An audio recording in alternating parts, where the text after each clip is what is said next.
Hello and welcome one and all to our Fulbright ETA process meeting.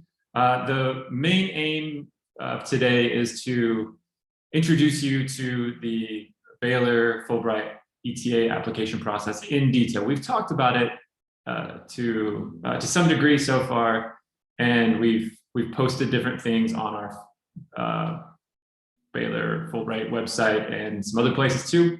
But we wanted to be able to talk to you about this process in detail, and then to allow you space to ask questions about that. We are also going to do one or two other things. We're going to kind of cast a larger vision about the Fulbright process before we start talking about the Baylor specific process. Then we'll kind of dig into the trenches and give you the specifics about that process.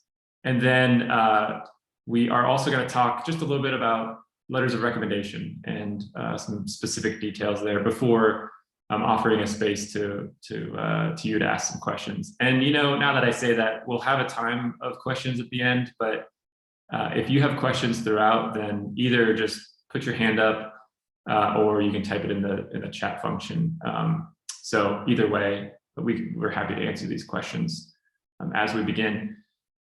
I think that's about it for basic introductions. I guess actually, you all should have started receiving our Baylor Fulbright newsletters. We're happy about this. This is a new development. We figured we wanted to have a number of places for you to be able to get information about the Fulbright and the Baylor Fulbright process. We don't want to overwhelm you with information, but there's just a lot to this process.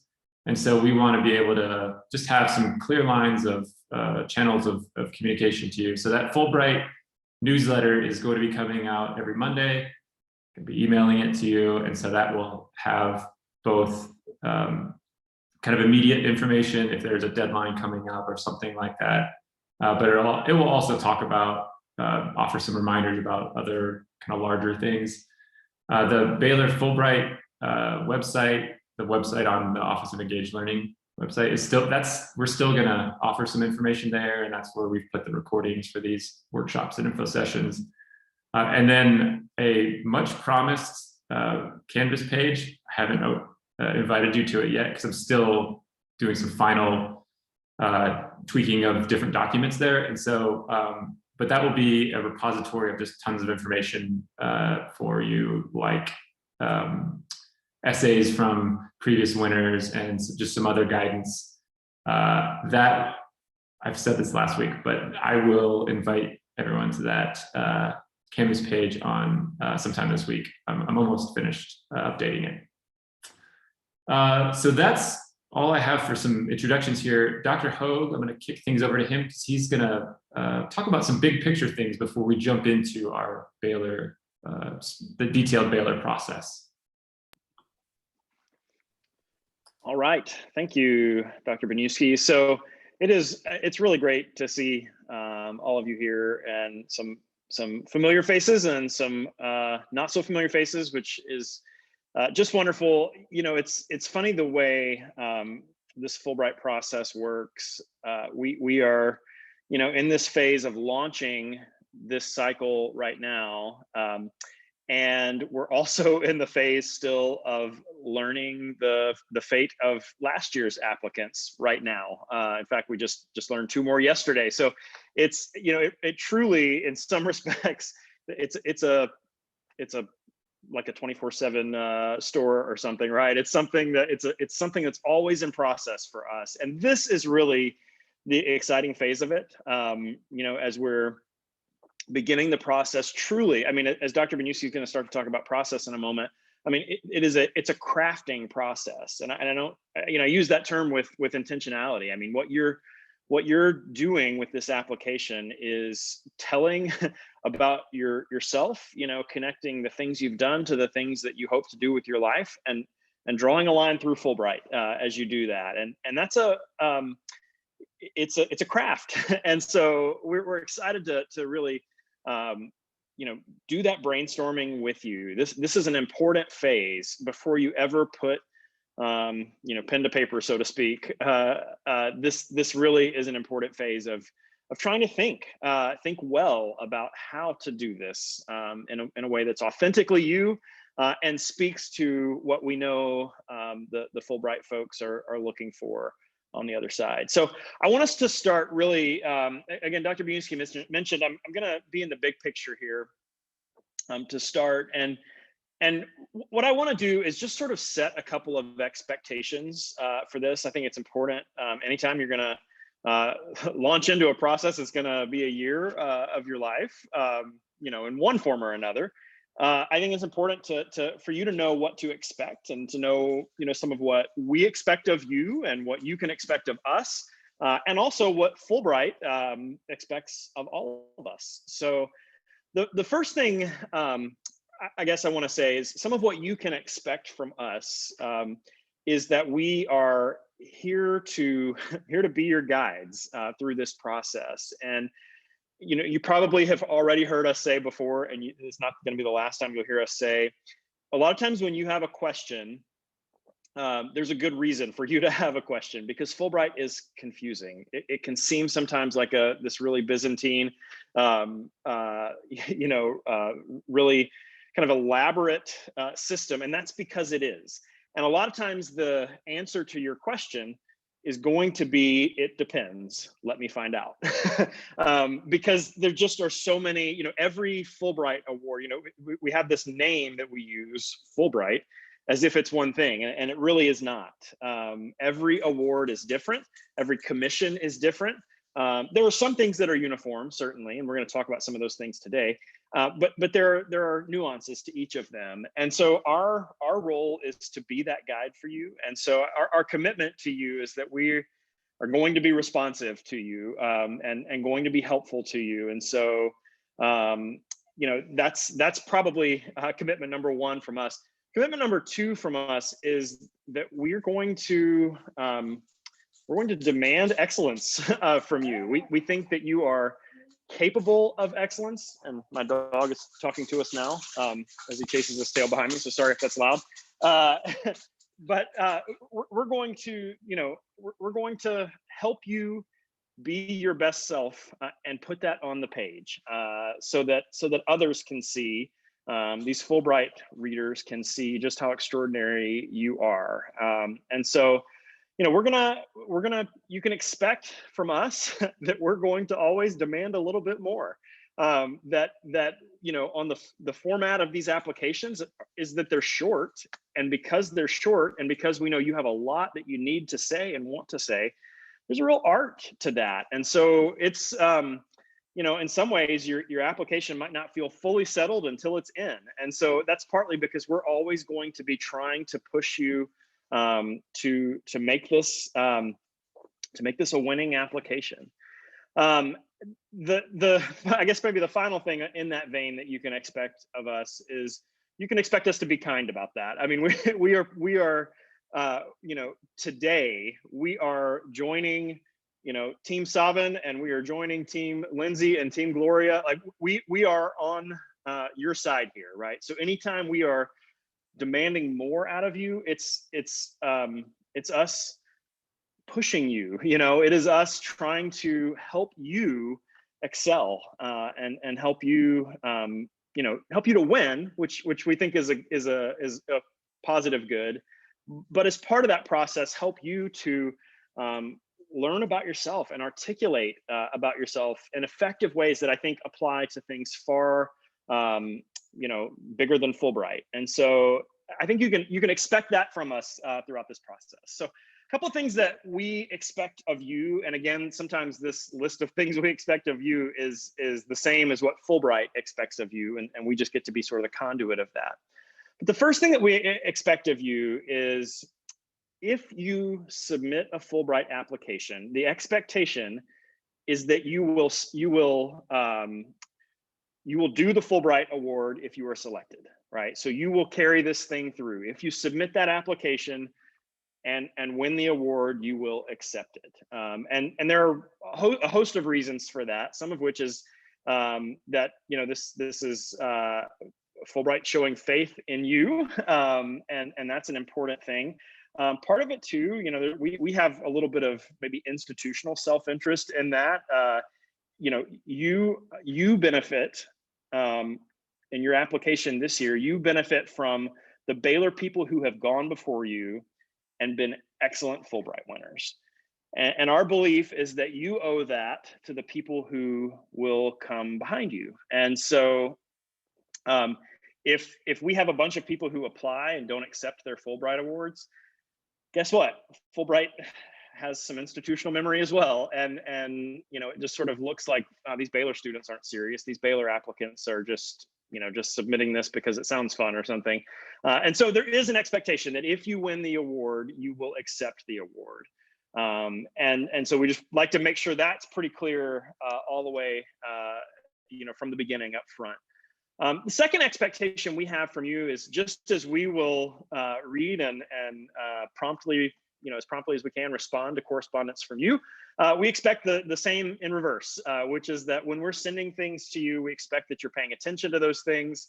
We're putting some effort into guiding and kind of scripting this process, and so we expect that you'll remain engaged and won't go missing in action on us. We tend,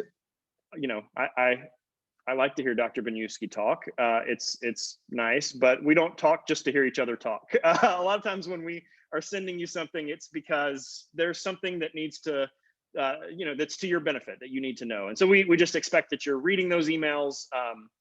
The other thing we expect, we're going to talk a lot today about process and kind of a schedule of how this process is going to go.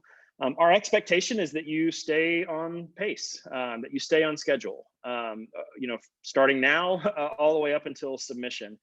And the reason for that, of course, is we design this with your interest in mind. We have helped a lot of Fulbright applicants. There are reasons why we, set some intermittent deadlines. We just know that that's what leads to an excellent application, number one. But number two, there are sort of ripple effects. If you're off schedule and your neighbor here is off schedule, suddenly that leads to 2 people or 7 people or 9 people who are off schedule, and that sort of makes the work pile on our end and kind of delay processes as well. And so when we're working with a lot of people, a lot of this, the way we schedule it is it works so that we can sort of keep tabs on everyone's process, everyone's progress. So that they can keep moving with the target of submission on time. The other things that we expect of you is, of course, just ask your questions as they arise. We don't want you to feel like this is a guessing game, and we don't always know the answer, but we have access to the answer. And so our role as your Fulbright program advisors is to get those answers. So as questions come up, it's always better to ask early than to ask late or not at all, right? So just ask your questions as they come up. And then the final kind of sets of expectations, I've alluded to this a bit already, but we expect you to give this your best and to be excellent. We believe that the people who gravitate toward this opportunity are people who have excellence in them, who are willing and eager to rise to the occasion. And so we expect you to do this with excellence. Related to that, it's not just that we expect you to submit an excellent application. We also hope and expect that you'll use this occasion of applying for a Fulbright Award to ask yourself the important and hard questions about yourself and about your life and about your ambitions. We treat this process. I mean, for us, Dr. Beniewski and I, we foremost are teachers, and we treat this Fulbright process not as checking a box and submitting an application, but as an educative process. We want to help you ask questions about the things that you have been learning and the things that you have been doing with your life, the person you have been becoming as a result of what you've been learning and doing, and the places you are going with your life. These are all things that are relevant. These are all things that are on the table when you're applying for a Fulbright, they want to know you. And they want an authentic articulation of you. And so, our expectation of you is that you will treat this as applying for a Fulbright, yes, but asking yourself the questions that really matter about your life and your ambition, your calling in this world. And so it's a privilege for us. It's a deep, deep privilege for us to be along for the ride with that, to prompt you in those ways. To receive from you, the offerings you have about yourself and the ways that you're navigating this world. So, with that, I want to, I think it's always important for us just to sort of start by being clear about what we can expect of you, what you can expect of us, what we can kind of mutually do together as we, join the team to back you, to support you through this process. So. With that, I'm going to hand it back to Dr. Beniewski to really kind of go from this ethereal and abstract right down into some of the nuts and bolts here with the stuff immediately in front of us. Yeah, and just thank you, Dr. Hoag.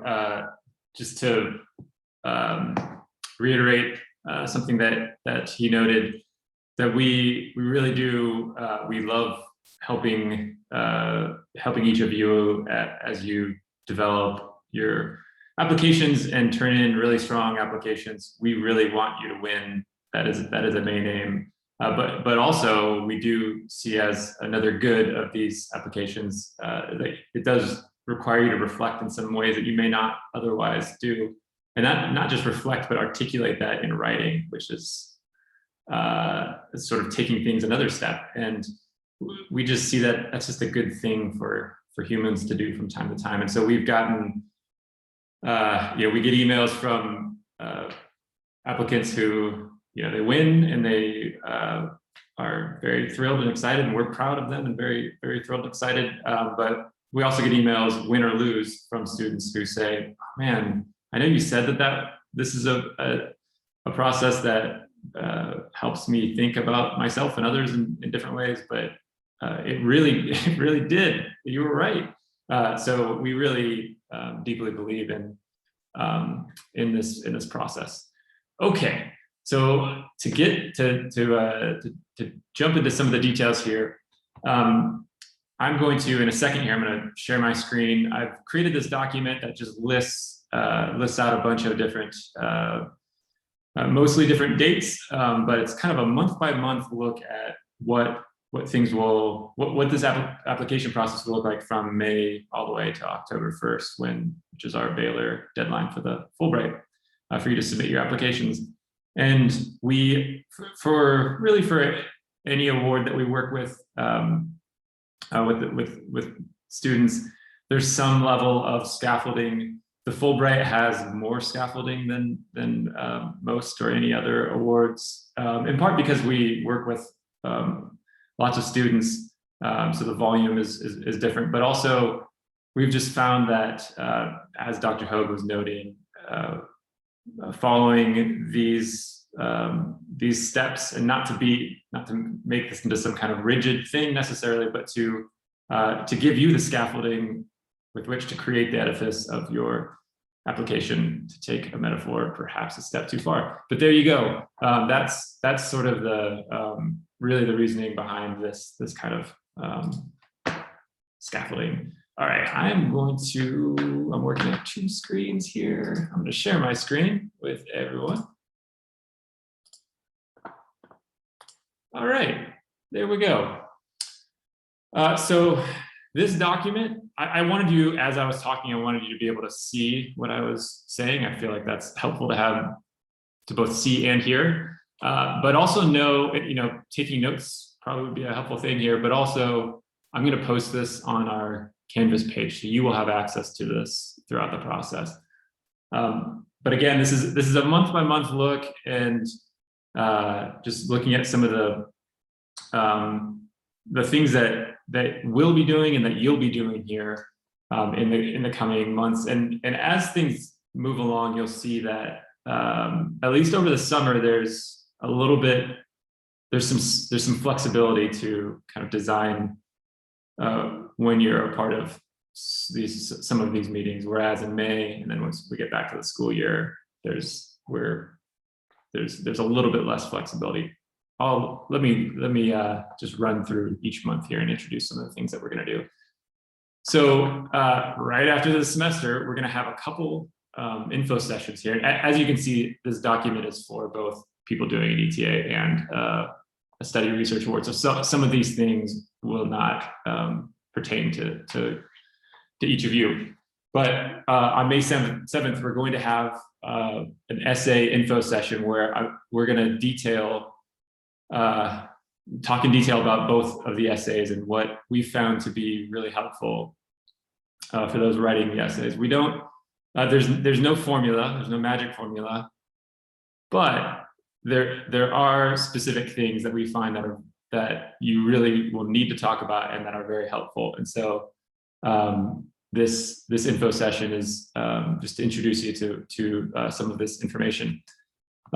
Shortly after that, we are going to have you complete a free writing document. And as you can see here, this document will be on Canvas and you'll be able to access it there. Essentially, we're just going to, in the document, ask you a handful of questions, and it's going to give you a time to free write, to have 5 or 10 minutes and just to not worry about style, to not worry about what this looks like to anyone else. You don't even have to worry about punctuation or spelling or anything. We just want you to start kind of brainstorming certain ideas that you'll need to talk about in your essays, and to just get them on paper. And this will be the beginning stages of your what will turn into your essays. You're going to take this material and you're going to develop it in your essays.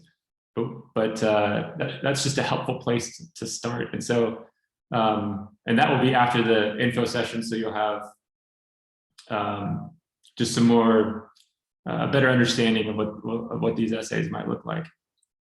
Then at some point in May, and you're going to be meeting in small groups to discuss this free writing document. So Dr. Hogue and I are going to split all of our Fulbright candidates up, and we're going to meet with you in these smaller groups for you to be able to articulate and share and talk with one another about what you've written down here. And one thing that this will do is that Dr. Hogue and I will be there and provide this sort of small group mentoring and guidance. So we feel that is an important and helpful thing to do at the beginning stages, but also this will compel you to articulate out loud some of the things that you're wanting to write about. And hearing what some other folks are talking about, you might think, oh yeah, I've done a similar experience and I didn't even think about talking about that. I should talk about something like this. And so we think it will help spark some fruitful conversation. So I have listed TBD right now because what's going to happen is Dr. Hogue and I will set out a number of different dates that you can sign up for, and we'll cap the number for each group so that it can be small enough where we can have this kind of discussion. But we're gonna that will be sort of dispersed throughout the month, and we'll avoid that first week is the end of the semester, so we'll avoid that.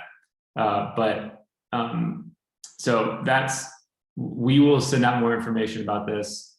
As Dr. Hogue noted, with the expectations, this is why pay attention to the newsletter and any other sorts of communications that we have will be an important thing to do, just because we'll be able to communicate this information to you. And then the May 15th, you don't have to worry about a letter of affiliation because you don't need a letter of affiliation for an ETA, so that's great. And then I've listed this for each month. I should say for May, June, and July, Dr. Hogue and I have dedicated Fulbright office hours. It's just for Fulbright questions, and we just hop on to Zoom and we're there. And some of you already participated in this. After the school year, the day and time are changing. So do note that. That information is also on on our Fulbright page. The link, the Zoom link is on our Office of Engaged Learning Baylor Fulbright page. Okay, let's move to June, and I'll talk a bit about what we'll be doing for June. So we've talked a little bit about surrounding you with a team of folks that are here to help you and mentor and guide you. So Dr. Hogue and I, as the Fulbright program advisors, we're the chief people that will be helping you, guiding you, mentoring you through this process. We also have a team of writing consultants that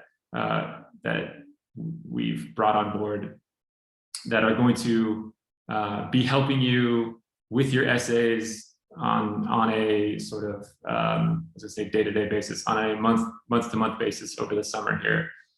So as you can see in June, and this is the same in July, as will be exactly the same, we're requiring that you have 2 meetings with your writing consultant, and these are writing experts, and so they're going to be able to give you expert writing advice on your Fulbright essays. There was something I was going to note about that, and I don't remember what it was. So what we mean by these 2 meetings, we want you to have, they're basically 2 times where you will turn in drafts of your statement of grant purpose and your personal statement, the 2 essays for the Fulbright, and you're going to get feedback from them. So we want one of those meetings to be over Zoom, and so you can design this with your writing consultant. My guess is it'll look like they'll give you some written feedback, but then they'll kind of talk with you through that process. And the reason why we're requiring one of those to be over Zoom is because we feel like it's helpful to get that written feedback, certainly, but then to hear the writing consultant articulate that to you, we feel will give you sort of an added level of feedback there, and it will give you the space to be able to ask any questions that you have. The other time will just be a sort of, you'll email them some, or you can do this over Google Docs, whatever would be most helpful for you and easiest. But you'll send written feedback in some form to your writing consultant, and they will give you written feedback in return. I've kind of highlighted some of this, but the two main reasons why we're doing this is because it will compel you to develop and revise your essay drafts. That's a good thing about deadlines, is that it kind of forces you to do this work, and so that's why we have this kind of scaffolding in place. So we don't have specific dates like you have to do this by June 15th and June 30th. That you can design with your writing consultant. The expectation is that you're going to space it out relatively, you don't want to do it like 2 days between each other. You want to space it out at some sort of reasonable level. And so the reason why we want you to develop and revise these drafts is because essay writing is iterative, and it's going to become more nuanced the more you write these essays. I know that each of you know this because you're excellent essay writers, I'm sure. But this is, I know in my writing classes and my literature classes, I always talk about this, and in my own writing, when I wrote my dissertation over a year. It's a larger document, so an even longer time, but my ideas were much more nuanced at the end of the writing than on day one, and so this will help you in this way. And it will also give you detailed feedback from your essay mentor, this writing consultant who is a writing expert. Okay, a couple other things. We just want you to start doing other aspects of the application as well. So there is a biographical data section. It doesn't take much time to do, but I don't know if you're like me, I'm prone to just leave these sorts of things to the last minute, and then you're like, oh crap, here's my deadline, and now I have to I have to scramble to finish this. Over the summer, we know you'll be doing various things. Maybe it'll just be kind of relaxing and getting away from schoolwork. Maybe it'll be an internship, and you'll be lots will be going on. But it's a pretty simple thing to do once it's spread out over a period of time. This is maybe a shout out to say, in my newsletter, the last two newsletters, we've talked about opening an online application. So be sure that you open an online application on the Fulbright website, because it will give a timestamp of the date that you opened it. And that may not factor in at all to your decision, but we know that the committees can see that. So if you're working on it, since the spring, you might as well have it listed as being open since the spring, rather than doing all the work and then opening it in September or something like this.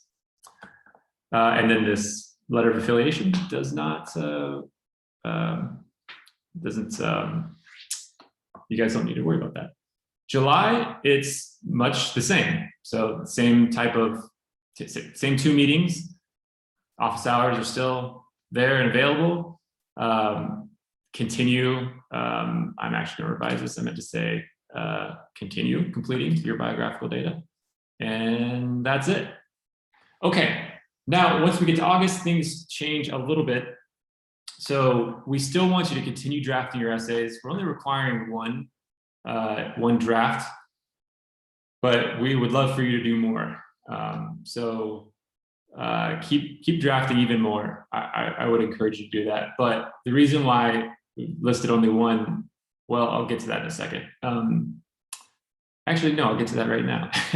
We're going to start our interviews for the Fulbright in August, and so because some of that month will be we will be conducting these interviews along with your writing consultant, and your faculty mentor will be a part of this as well. By the way, your faculty mentor, actually, we'll define what that faculty mentor is a little bit later. But we're going to ask on August 13th, we're going to ask that you submit a near final draft of your essays. So we still want you to revise your essays throughout August and September, and then submit them close to that October 1st deadline. But the reason why we're asking you to submit this, and we'll give you instructions, essentially we're just going to have you upload this to a box folder. But we want you to submit this near final draft, because once the interviews start, the committee will need to access your essays, and we'll read through your essays and give you feedback on them during the interview. So the week of the 16th this is when campus interviews will start. This is a week before school starts.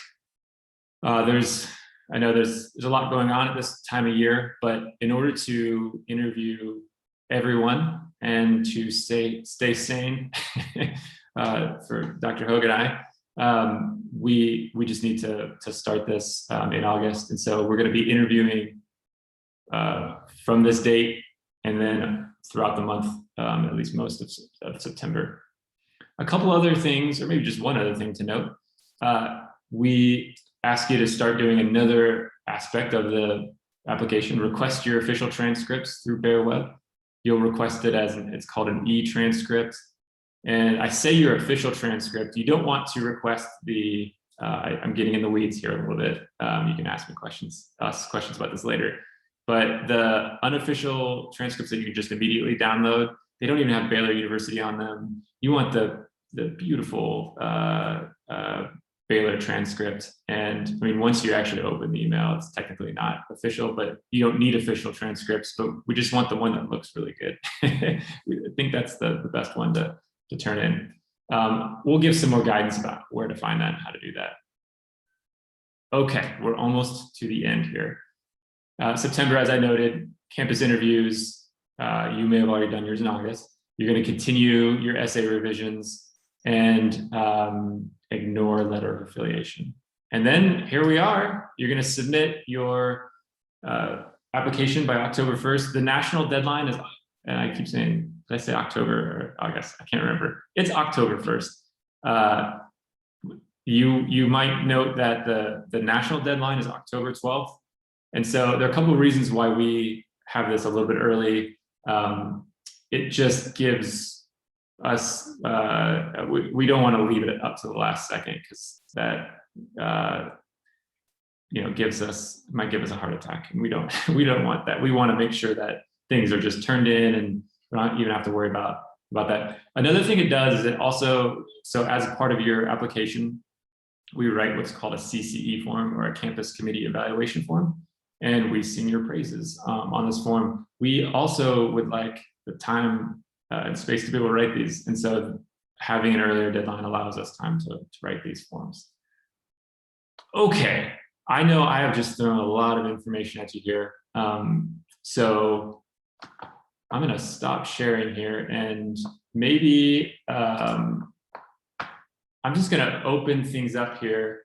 I know we're going to move to Dr. Hogue and talking a little bit about letters of recommendation, but even maybe before then, just give some space to ask any questions that you have about this Baylor process that we've just articulated.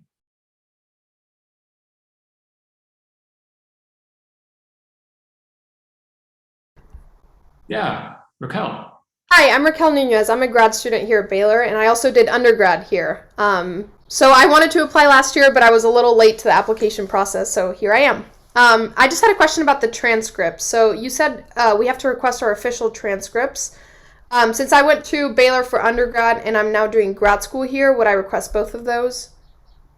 Yeah, I would request both. And well, first off, we're delighted that you're, sorry that you weren't able to apply last year, but we're delighted that you're applying this year.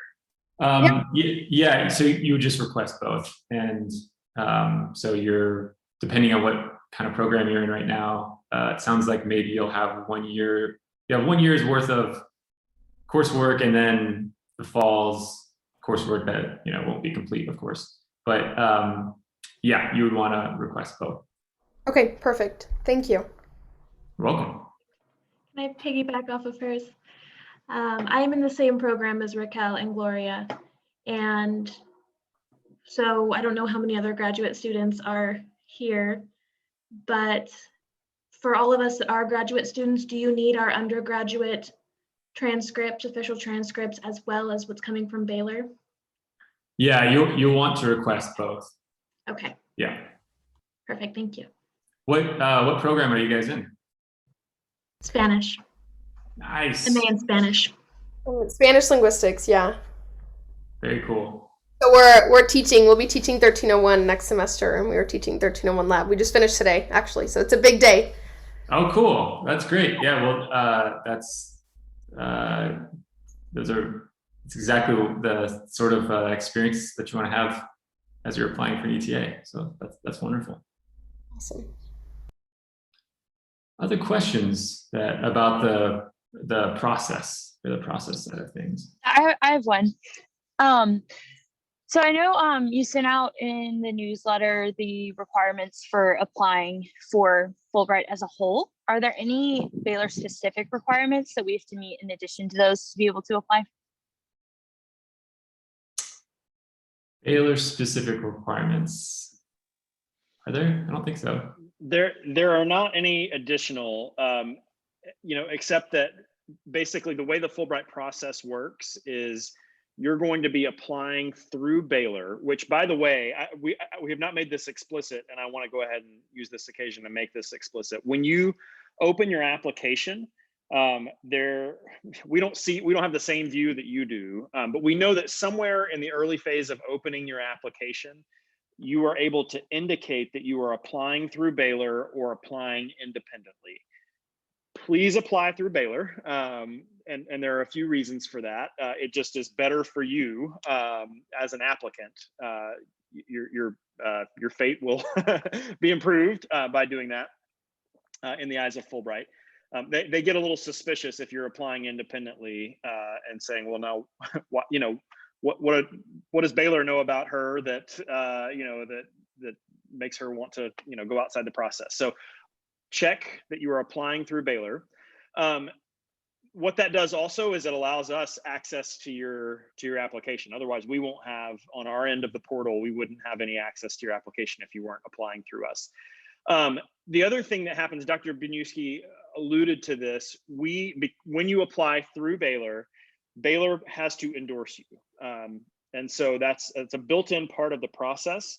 And so we'll talk in a moment a little bit about what that involves, but essentially we have the opportunity to sort of amplify your application, to talk about you with an institutional voice in ways that say, this is an extraordinary applicant, and we have seen it through the whole application process. The level of commitment, the level of excellence, all these things. And so that's not an additional requirement, but it is something that I guess maybe in some ways is an added benefit of applying through Baylor, is that we will be kind of endorsing your application. And so there might be a lot of what we need to do that the information we'll get it from the contents of your application, but also from having worked with you through the process, we'll be able to say some of these things. So so it's not something additional that's required, but it's something that I think is kind of an instrumental part of the process of applying through Baylor. Yeah, and maybe to riff on what Dr. Hug was saying, if you apply through Baylor, we get to help you. You don't have to do it on your own, but you get all of this mentoring and writing help and application help by applying through Baylor. Sarah Catherine asked in the chat another question here: who serves as writing consultants? So we have a team of graduate students who are late graduate students, and they're late in the process of their program, and who are writing experts, and who have taught writing courses, and have served as writing consultants and tutors in other veins. And so they make up the team of our writing consultants. And we also train them and give them sort of detailed training about the Fulbright as well. Other questions? If it works, why don't I use that as a segue to kind of jump into some of the things that I'm going to say, and allow you to continue to think about your questions as well. We want to make ample time for that. We've alluded several times to the fact that we're assembling a team of people to support your application. So that's going to involve Dr. Baniewski and me as the Fulbright FPAs. That's going to involve the writing consultant that you'll be assigned to, and we'll be making those assignments sometime during May. There's nothing for you to kind of do on that front yet. But those will be people that are in the trenches with you, kind of, helping you at the sentence and word level, with the writing process, really just helping you say the best things. And that's an assumption that, by the way, about this process. And again, we have alluded to this, but I'll tell you, if I were starting to write a Fulbright application myself, I would go in. I've coached a lot of students through this process. If I were going to be applying myself, I would go in with an assumption that this is going to take me a bunch of drafts. That there are so many things I could say about myself and my ambitions that kind of feed into a Fulbright application, but I just don't have the room to say it. If this were a series of 5-page essays, I think that would actually be pretty easy, because that's a lot of space to stretch out and say a lot of things. But the fact that, especially on the ETA, we're talking about 2 1-page essays. They really have to pack a lot of punch, and sometimes the editing, revising process will be scaling things down. Sometimes it will be, oh my goodness, Catherine, you had a great insight about this. I think this needs to play a larger role in the application you're making for yourself, the case you're making for yourself. And so there will be some of that. There's a real art to this, that we want that to be part of the expectation going in, that even the best of writers, will require many drafts. And I say that as someone who, the format I write in most of the time is book format, which means I got all the space I want to to stretch out and say what I want to say. But I would really struggle mightily with these one-page essays. So that's sort of part of the process, and that's what the writing consultant is really going to help you do. The other people on your team, there will be, in addition to Dr. Beniewski and me and your writing consultant, your assigned writing consultant, you're also required to get 3 recommendations for your Fulbright application. For the ETA, I want to stress this from the beginning. For the ETA, these are not letters of recommendation. So hear me say, these are not letters of recommendation. Instead, they are recommendation forms that your recommenders will complete and submit on your behalf. And these are highly specialized kinds of forms, maybe a little different from a traditional letter of recommendation. And so as you're in the process of asking for these letters, we want you to be emphasizing to your recommenders that they're not writing a letter. And so, what that means, for them is, you'd hate for them to spend time hammering out a letter only to realize, oh, there are actually some highly Fulbright specific questions that I have to answer, and this letter I wrote really doesn't serve that purpose. And so we want to really emphasize that from the start. Y'all can come on through. Sorry, my family just got home for the day. So yeah, we really want to kind of emphasize that from the start. So there are 3 of these recommendations that must be completed. What Fulbright says about these, there's something really important about who you select to do these. What Fulbright is most interested in is not necessarily how smart you are. That's well and good, and I think that's part of it. But it's these recommendations aren't necessarily about your intellectual capacity, your classroom performance. That's maybe somewhere in there, but these are really, they're interested in knowing, are you equipped and capable to serve as an English teaching assistant in the country you have selected and applied to?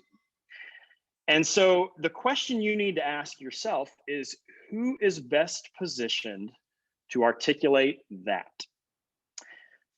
For the ETA, Fulbright suggests that at least one of those should be what they call a non-academic recommender. And by that, they mean someone who has served perhaps as a coach or a supervisor of some sort, a mentor of some sort, someone who knows you outside the context of you sitting in their classroom, right, as their student.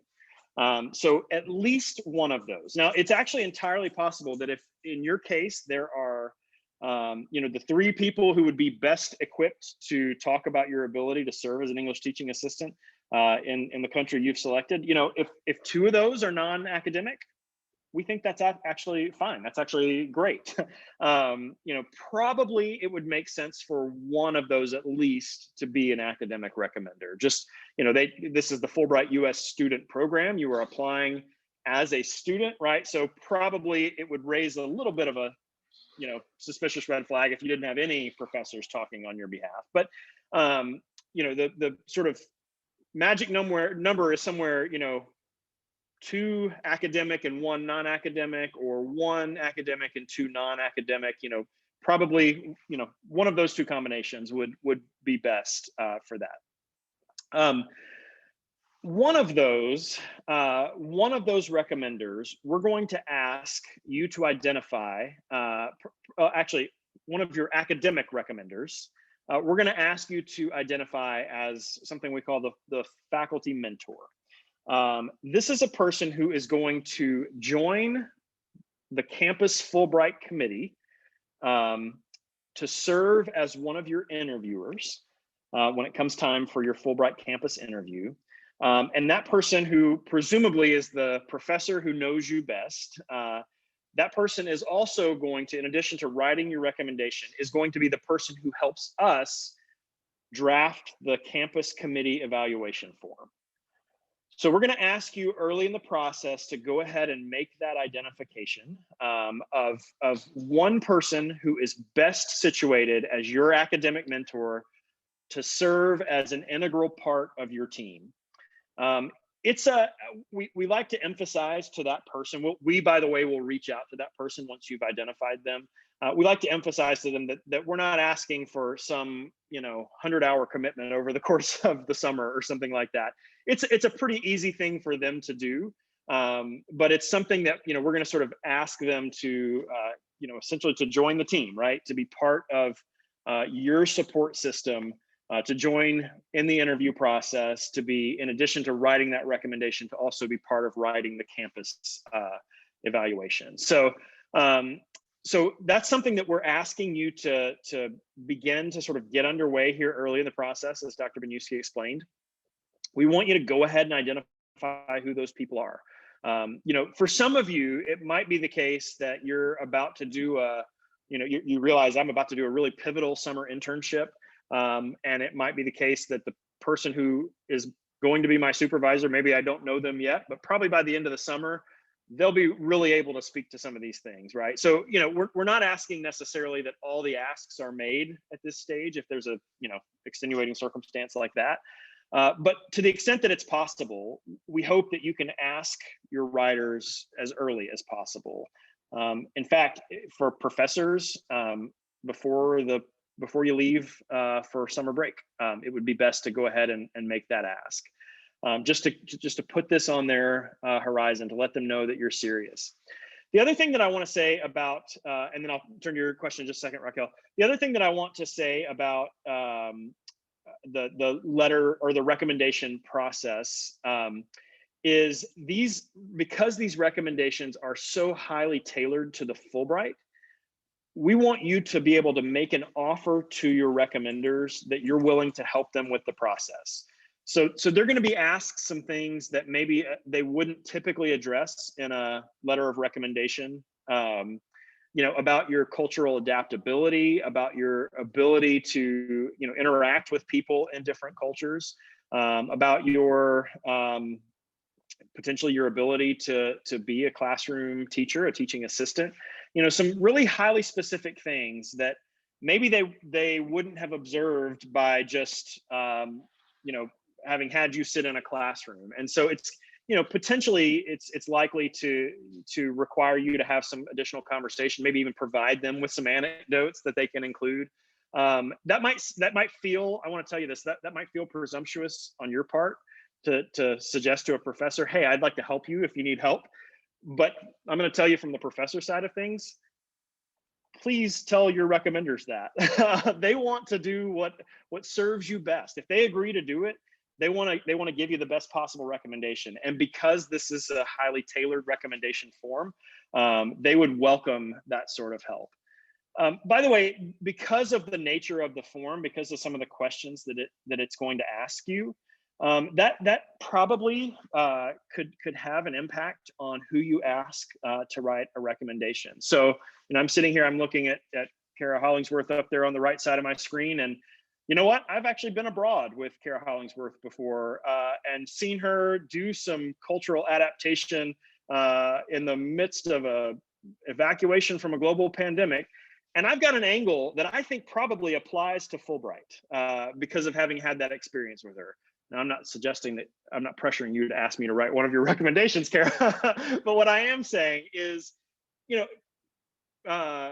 ask the people who maybe have seen you demonstrate some things that might translate into a good Fulbright recommendation. With that, let me see if there was anything else on my list about that. I don't think so. So now let's open this back up to questions. I'm going to start with Raquel because she raised a hand there as we were talking about recommendations. And at this point, your questions can be about any part of the process, letters or otherwise.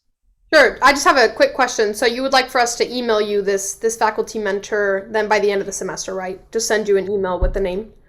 Yes, thank you. That would be great if you would be willing to do that, because what we'll then do is reach out to that person sort of on your behalf. And the reason we do that for this one faculty mentor is we want to give them the assurance, hey, this, we're not asking you for 100 hours, right? We're just asking you for something that's pretty narrow, and I think we've learned over time that that's best suited coming from us on the front end. And then once that happens, we'll turn them back over to you from there.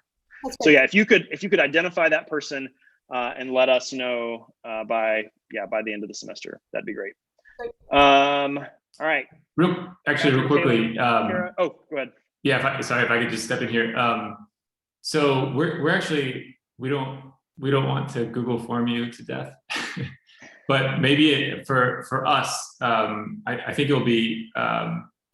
I meant to mention this earlier as part of the. There's on May 12th, there's a deadline to complete the sort of essay free writing form. We're going to have you fill out a Google form at that point. That's where you're going to list out your award name, award, country, the letters of rec as you see them, your faculty mentor. And so that will just be easier on our side, because then we can just download that as a spreadsheet, and it makes life easier. So if we could, we'll look for more information about.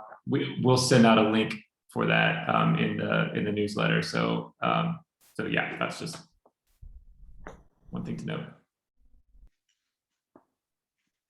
Thanks for that. Sorry, I got that wrong. I'm not.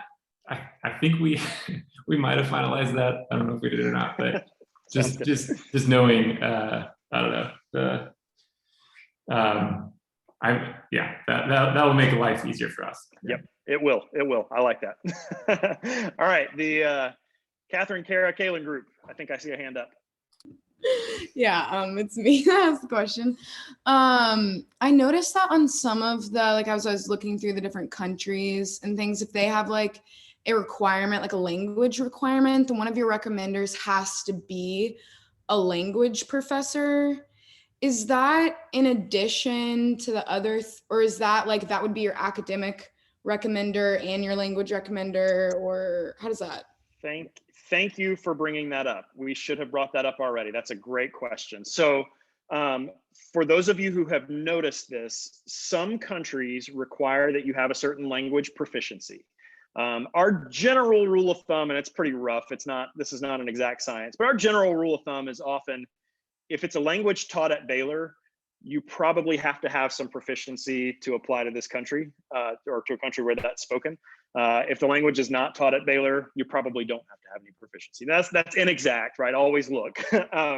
But there is, for countries that require a certain level of language proficiency, there is a separate process of language evaluation that you must do with a Baylor professor.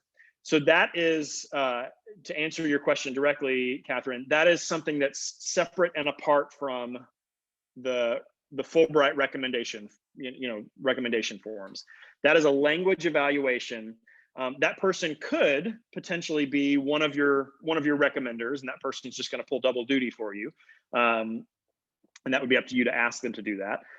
But more likely, that language evaluation is something that's going to happen separately. So for many Spanish-speaking countries, it's a pretty high level of proficiency, and so you would want to ask a Baylor Spanish professor whether or not you've taken Spanish at Baylor. It could be somebody that you've never taken before.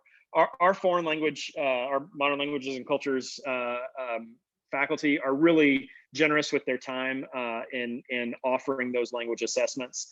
And so we'll, if you haven't taken your language at Baylor and need to get that language evaluation, we are glad to connect you with a faculty member who will do that. We've worked with a number of them over the years.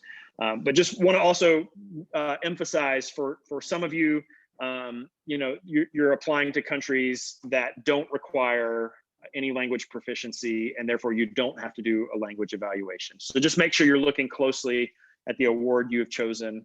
If you've chosen Indonesia there's not a language requirement for Indonesia, so you don't have to worry about that part of the process. But if you've chosen Spain, there is a language evaluation, and you do need to do that. So I see a couple of hands. Let me go. Real quickly, Dr. Hogue, actually, just to jump in there, if your language is recommended but not required, it may be helpful to talk to one of us just a bit more about that.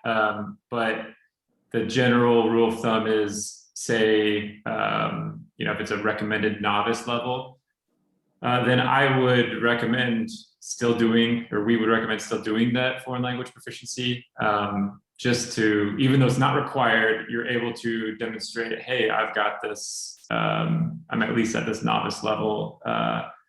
And one thing we did talk about in the last information session about what can you do now to develop your candidacy. One thing was, if you want to go to Germany and it's a recommended novice level and you don't know any German, we'll start studying some German informally, and then hopefully that can get you to that novice level. So, but that's kind of one of those a little bit of gray area where you can feel free to talk to Dr. Hogue or myself about that. Lindsay. Right. Yeah, thank you. So for people that are teaching the language in the place that they're going to be going, such as Raquel and I, do we still need to get our language skills evaluated, or will an old ACTFL test work? Or can I ask Raquel to do mine and we can just do it for each other? I mean, how would that work? Are we still expected to go to another professor at Baylor and have them assess our language abilities? Yeah, that's a good question. So you wouldn't want to do the evaluation for one another. I mean, you would want to have I would suggest getting a Baylor, like a full-time Baylor faculty member, to complete that form. But regarding an old evaluation form, that I would have to, I don't know. I would have to ask about that. I'm not sure.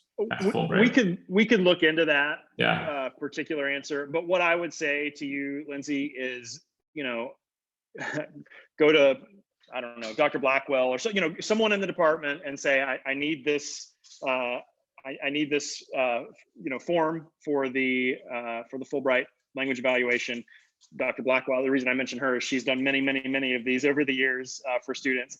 And Dr. Blackwell knows that you are she knows that you are a graduate student in Spanish. She knows your proficiency. She can fill it out in 20 seconds. So it's we don't need to, it would be easier to do that than to go track down, older evaluations or things like that. So in a case like that, I think it would be a pretty easy kind of formality just to have one of your professors do it, knowing your level of proficiency without doing an actual exam in front of her.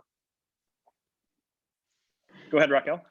So I would be doing the ETA. I'm applying to the ETA in Brazil, and so is Gloria, and we've talked a lot about this. But so I'm a native Spanish speaker, and I have I would say like native French level. And so would it be beneficial to add a language that has nothing to do with it? Because this program requires either intermediate Portuguese or advanced Spanish. Would it be beneficial to add French in there? Because I know a professor who could evaluate it. Just to show that the adaptability. I know I'm doing Portuguese on the side, but I will not be taking a formal Portuguese class, so it'd be difficult to get I will get evaluated in Portuguese, but just for my recommendation letters, they will all be either Spanish or French professors, not Portuguese.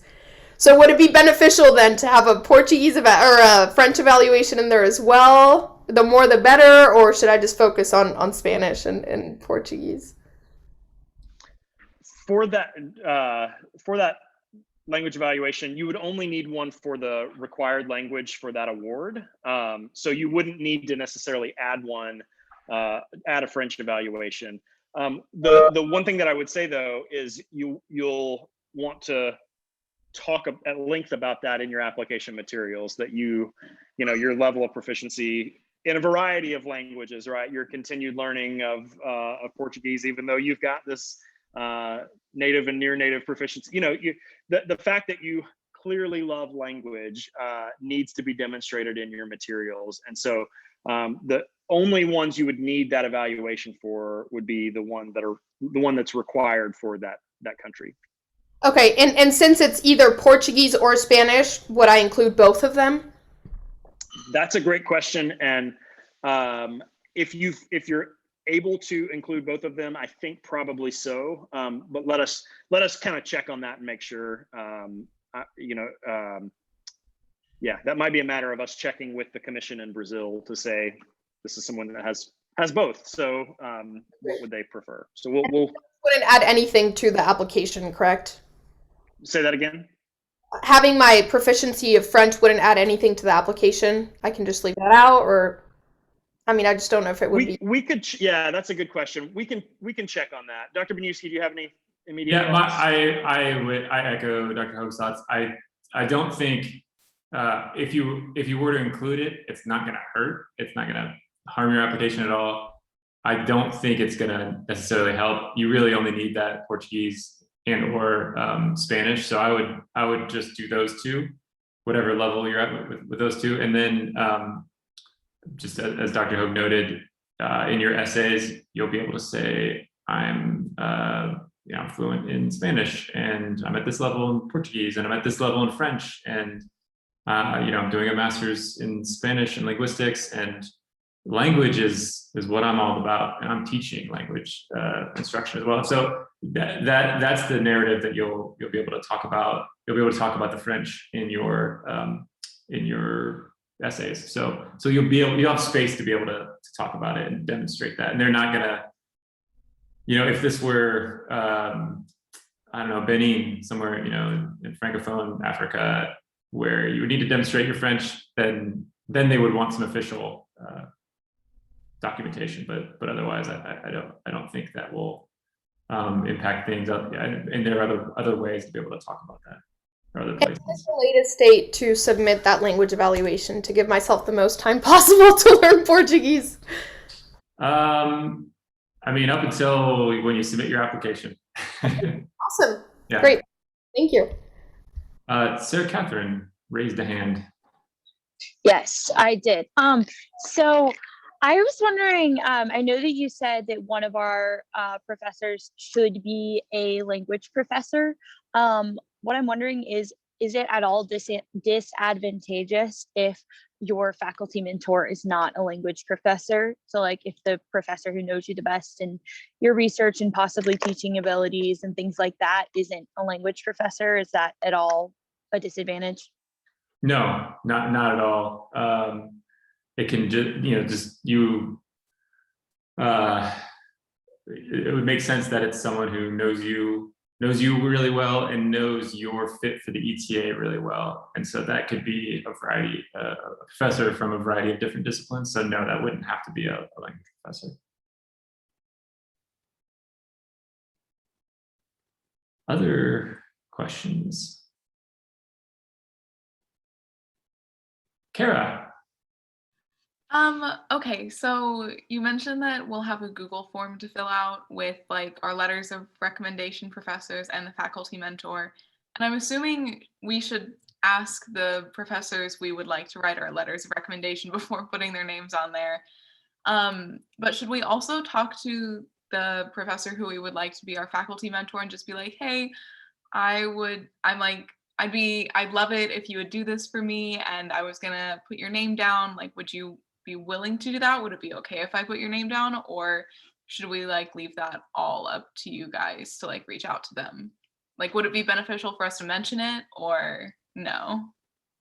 I'll be curious to hear what Dr. Hoag thinks. I mean, I don't think it would be a bad thing if you did that, but I mean, so the reason why we do that is we know that we're asking these professors to do more than just the recommendation. It's being a part of the campus committee evaluation or campus committee, and then the writing a draft of that evaluation. So it's just enough where it's we know the the Fulbright in and out, so it'll be easy for us to ask them. And I also think having it come from us, just from at kind of an institutional level, I think would help make a difference as well. And so so that's why we require that. I don't know. I mean, I don't want to complicate the process too much. So part of me thinks, oh, you'd probably just leave it up to us, but I don't know. I don't think it's a horrible thing. Dr. Hogue, do you have thoughts? Yeah, I think we do all this early enough, Kara, that I think probably I would say at most what I would say to them is, well, let me say it this way. For your 2 non-chief writers, right? For the other 2 writers, go ahead and ask them. I think that's great. That's going to be on you. For that one who's going to play this faculty mentor role, I would actually suggest going ahead and letting us be the first to reach out to them, just so we can explain that, and we'll tell them, Kara's going to be in touch with you. We're not just usurping this process, right? So Kara will be in touch with you very soon to talk about this, but we wanted to be the ones to kind of make this request of you, because there's a little bit more than just writing the letter. You could, if you wanted to, you could talk to that person and say, would you be willing to write a letter? Also, there's a little bit extra that I might want you to do as part of the process joining the interview. Dr. Hogue and Dr. Baniewski will be in touch about that to explain that to you and to make that request. You could mention that. I think that's absolutely fine. But in terms of laying out the details, let us go ahead and do that for you. Go ahead. So as a follow-up on that, so if we see this person often, could we go on and mention like, hey, I'm thinking about applying for this Fulbright award and I've worked with you a lot, and I was wondering, if you'd be willing to be a faculty mentor, and Dr. Hogue and Dr. Baniewski will be reaching out about what that would entail. Is that kind of— That's great. Yep, good? That's Okay, great. Great. Thank you. And Raquel via the chat asked a question: could the same professor be both a mentor and a recommender? Yeah, so your faculty mentor will be one of those 3 recommenders. We add this role because there is, in addition to writing one of your recommendations, they will also be on your interview committee and write that first draft of the CCE form. So they're kind of mentoring you in sort of these added steps, but they will they're one of your 3 recommenders. And as Dr. Hogue was talking about the recommendations, I thought it might be helpful. I pulled up what the forms look like. So just real quickly here, I know we're over time, but I thought it might be helpful to show you where these forms are, just so you can see them. I will also put on our Baylor Canvas page a copy of this too, but it's on the Fulbright website. So let me share my screen really quickly here. It's kind of a labyrinthine way to find it. So we're just at the Fulbright US Student Program page. I went to applicants, I went to application components, and I went to ETA. So then you scroll down, recommendations. So this gives a lot of helpful information that we've kind of covered a number of these things, but I just clicked this link and it just opened up to this tab. So this is the instructions that you'll send to your recommenders. We have a document on Canvas that gives you all kinds, just a short 1-page document that talks all about how to ask a recommender and just some more specific details about that recommendation process. One of the things it does is it asks you to send this link, a link to this page to your recommender. This just gives them helpful instructions. But on this page is a sample ETA recommendation form, which is this document right here. So you can see what they will be filling out. And so essentially it's these 5 questions here. And they have a limit of 750 characters. So that's not very much space. So I just wanted to show you that. I thought that might be helpful since we talked about it here, to show you where these things are. We're going to continue to give you some guidance about this on our Canvas page and elsewhere moving forward. Any last questions? I know we're past 5 p.m. here, so I want to be aware of people's time, but other questions that people have? I have one more about the recommenders while we're still on that. So I know a Spanish professor, for like if you're applying for Spanish or like whatever the language is, has to do the evaluation, but like would the language professor also have to be one of the recommenders? Yep. Okay. And there, Lindsay had another question. Can academic recommenders come from outside of Baylor? Absolutely, they can. Is it okay if all recommenders are academic? I think as Dr. Hogue was talking, knowing that if you're in a master's program where you're studying a language, teaching a language, that's a little bit of a different situation. So I could see a case, an instance where that if the 3 people that know you best are or know how you would be at ETA best are all faculty members that have seen you at a graduate level study a language, the language that of the country that you're going to teach, and be involved in these cultural exchange experiences. That would be kind of that would strike me as a situation where that might be the case. I want to make sure I'm not be curious to hear what Dr. Hogue has to say about that. I agree, absolutely. I think that's a situation that it's the people who can best see how you're equipped to do the job you're applying to do, and when you're in a language program, that seems to me like that would fit the bill. All right, any final questions here from anyone?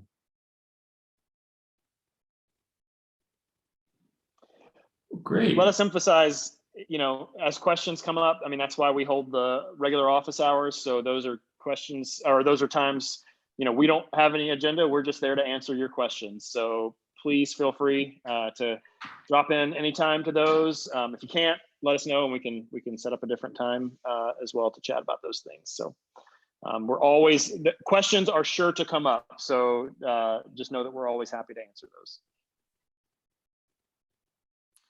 All right, thank you all for coming. It was good to see you. Hope you have a good rest of your day.